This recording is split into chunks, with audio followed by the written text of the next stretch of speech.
Hi, I'm Barry from Power Equipment Discounters, and today we're going to be reviewing Briggs's new 6.5 kVA silent inverter generator. This product is new on the market from about October 2018. I saw the launch in July last year, and it's been a really good addition to the Briggs & Stratton range of inverter generators. There's currently 3 in the range. There's the 2 kVA, the 3 kVA, and we now have a 5 kVA. I'm just going to run through some features today for you. We're going to show you some cool things on how to prepare the generator, and then we're going to show you the new Bluetooth app which comes with the generator, because this generator is Bluetooth capable and it's got a great app on InfoHub which you can download onto your smartphone, and it'll give you a whole heap of information which is quite useful when you've got the generator running. So first off, we're going to go through some basic features on this generator. As you can see, it's a fairly large generator. The reason for that is because of its power. It's, like I said before, 5 kVA running, 6.5 startup. So it's a large generator and it's an inverter generator, but to produce that much kVA, it's not too bulky considering what it does. Its weight is 63 kilograms, which is actually well within a good average for this size generator. In fact, it's a lot lower than some of its competition like Yamaha and Honda. Right, looking at the features, it's got a very large fuel fill on the top over here and a fuel gauge. We'll show you some close-ups of that. I'll just move around to the front of the generator. So on the front panel, it's got 4 indicator lights. It's got 25%, 50%, 75% and 100% load indicator. That's useful to look at when you're seeing how much load is on the generator currently. It's got 3 outlets. It's got a 32 amp outlet, which is the large outlet with the 3 round hole plugs. That outlet is really only useful to connect into your home. So if you're using this generator as a backup generator for power, you can plug that 32 amp outlet via a switch straight into your electrical box. Now Briggs does sell that as a spare part, and it's $399 retail, and that's very cheap. You can then plug your generator straight into your home electricity board, and if your power goes out, you can switch straight onto your generator. That needs to be done by a licensed electrician. Next to that, we've got 2 other outlets. They're 15 amp outlets as well, so they will run any household plugs or extension leads that you wanted to put into the generator. It's also got a USB charging port as well on the front of the generator. It's obviously got your fuel switch, your on-off switch, and it's got a low oil indicator as well on the generator. This generator has low oil protection, so if your oil is low, it won't start. It cuts spark to the spark plug, so you won't be able to start it, or if it's running, it'll stop as well if you have low oil. But moving towards the side of the generator, we've got the lift up handle system over here, which makes it very easy to transport. It is a telescopic handle, so just push the button and it folds down. It's easy to use. Remember, the generator is 63 kilograms. Having said that, with the handle all the way extended, it's actually got a great pivot point and it's easy to move around. It's got large 8-inch wheels on either side at the rear of the handle, which makes it easy to push around as a trolley. So it is fairly easy to move around. Right, talking about the fuel tank on the top of the generator, it is a large fuel tank which sits on top. It's 18.9 liters, so almost 19 liters of fuel. The runtime estimated on this generator at 25% load is 14 hours. But as you'll see later, the great thing is with the Info App Hub, you can it'll actually give you live updates on the generator while it's running of the exact runtime that you have remaining. Because obviously that fluctuates with the amount of load you've got on the generator. The higher the load, the lower the runtime. But with that app, you can check any time from the comfort of your own home without actually having to go out to the generator to look at the fuel gauge, which is super cool. The other thing we'd like to talk about quickly is the decibel rating of this generator. It is marketed as a silent inverter, and it does fit those specifications. So the maximum decibel rating on this generator is 77 decibels at 7 meters. What that means from a practical point of view is that on a normal suburban block, you can run this generator outside your house next to your neighbor, and you're not going to have a problem with noise complaints. So it really does make it a good backup option. Being an inverter as well, it has the benefit of being able to run sensitive electrical equipment.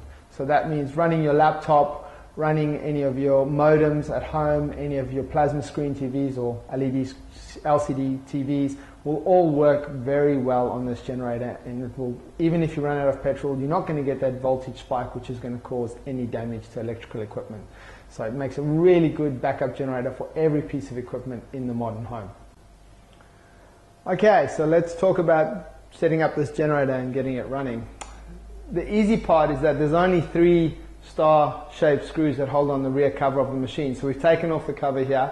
Literally takes about 5 seconds to do. And once you've got that, the machine is supplied with a nice funnel, which you can see, which we're going to fill with oil over here. The sump is 1 litre on this generator, and they recommend using a Briggs & Stratton oil 10W30 or SAE30. For today's purposes, we're going to use SAE30. Why? Because it's a heavier grade oil, and in Queensland where we've got hotter conditions, we would recommend running a SAE30. In fact, I'd probably recommend SAE30 in any conditions. So that's what we're going to be using today. The thing I like about this is it's easy to get to. You can see the air filter in there as well on the right hand side, the black box. Spark plug sits above the overhead valve tappet cover. Talking about the engine on this, it is an overhead valve engine, 4-stroke, and it is 306 cc's. So it's a fairly large engine, but it is still nice and compact. The muffler on this one exhausts out on the right hand side rear, on the left hand side, on the side on this one over here. So it's a good idea when you install the generator to make sure the muffler is pointing away from your home. Right, so we're going to go ahead and fill up this generator next. Okay, so we've put our 1 litre of oil in the generator. Next we're going to fill it up. Remember the tank size, 18.9 litres. You don't need to be using E10, just standard unleaded in this generator is fine. Just on the point of filling up a generator, I'd like to make two things that you should have when using a generator. Number one, the Mr. Funnel fuel funnel is fantastic. So this is a funnel with an inbuilt filter. It'll filter out all debris and even water from your petrol. Now when you're using a generator, you're relying on this equipment for power. So it's really important the fuel you put in first up is clean. And it's one of the biggest issues we have with generators is that the fuel sits in them, it goes stale, or people put dirty fuel in their generator because they're typically using it after a flood or after a storm event. So Mr. Funnel is really important. We sell them on Power Equipment Discounters. Worth checking out. We also sell them on our eBay store. If you search Mr. Funnel on eBay, we sell a lot of them. They come in large, medium and small, and I would strongly recommend that. The next thing you need to add to your fuel is fuel stabilizer. Briggs & Stratton make it. This is a 15 ml sachet. It treats 5 litres of fuel roughly, so you'd need about 4 sachets to do this entire tank, and that'll keep your fuel fresh for up to 3 years. So it's a really good idea to mix this with your petrol, and that way you can leave your generator with its full tank of fuel for when that unexpected storm hits or you lose power, and you know that it's always going to start and run. So that's super important. So next we'll just go through the starting procedure, and we're actually going to show you the generator running, but not inside. We're going to run this test outside because you should never run a generator indoors, obviously, with carbon monoxide. So starting the generator, it's really simple. It's a 3-step process. You turn the generator on, you pull out the choke, and then all you do is pull on the handle. This is not an electric start generator. It is a manual pull start. So it's really important you've got those 2 things done first. The on switch is on, the choke is out, and then literally it's 1 pull on choke, and then you simply push the choke in while it's running. The top switch on the panel over here is your QPT or quiet switch. You'd use that for smart throttling or idling. So when the generator is not being used, that'll keep the decibel rating down, and it also obviously conserves your fuel. Make sure you can run it for longer over there. The only other thing I'll mention on the front panel is your overload switches. There's 3 of them. You've got your overload reset over here, and then individual overloads for your 32 amp outlet and your 2 15 amp outlets over there. Right, so now we're going to show you how to connect your Bluetooth phone to the generator. What you need is to download the InfoHub app from the iTunes store or from your Android store.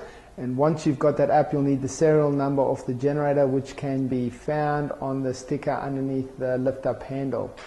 So once you have the serial number, you can register the product by filling in your details, including the date of purchase, your contact details, etc.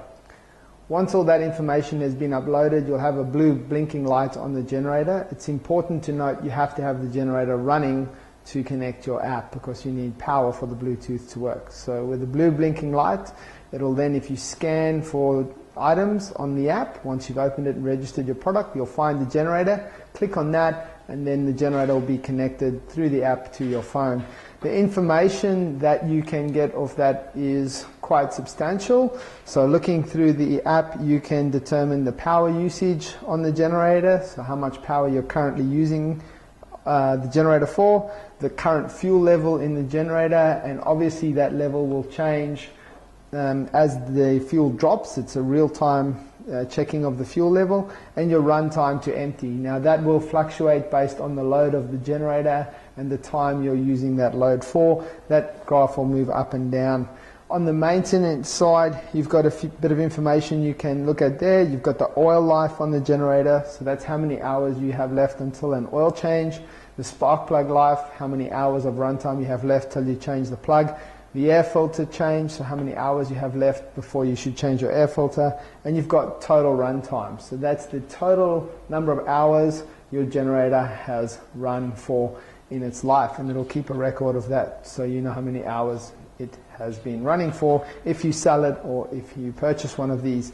You can have multiple registered users on that same generator, so you're able to have your local dealer register, yourself register, and anyone else you want to register to that generator, which is kind of nice to have. There are other things in that app, for example, all your owner's manuals, specifications, things like that, and of course your ability to contact your nearest dealer if you have a problem. That'll actually find a dealer locator for you and will find your nearest Briggs & Stratton dealer for servicing and maintenance.